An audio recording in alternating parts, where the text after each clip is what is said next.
अपरेसनको बेला बेहोस पार्ने इन्जेक्सन लगाउन अघि डाक्टरले सोधे, तपाईको उमेर कति हो?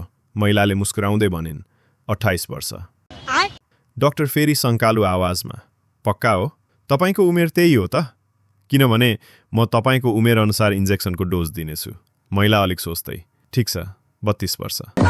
डाक्टर गम्भीर हुँदै, एक पटक फेरि सोच्नुहोस्। यदि औषधि कम वा बढी भयो भने सिधा असर किडनीमा पर्छ र किडनी फेल पनि हुन सक्छ। महिला झसङ्ग परिन्, 38 वर्ष। डाक्टर फेरि धम्क्याउँदै, राम्रोसँग विचार गर्नुहोस्। गलत डोजले गर्दा तपाईँ अपरेसनको बीचमै होसमा आउन सक्नुहुन्छ वा सिधै कोमामा पनि जान सक्नुहुन्छ। त्यसपछि महिला चिच्याउँदै भनिन्, 39 वर्ष। अब चाहे अपरेसन थिएटरबाट मेरो लास नै किन निस्कोस्, तर म योभन्दा बढी उमेर बढाउनेवाला छैन।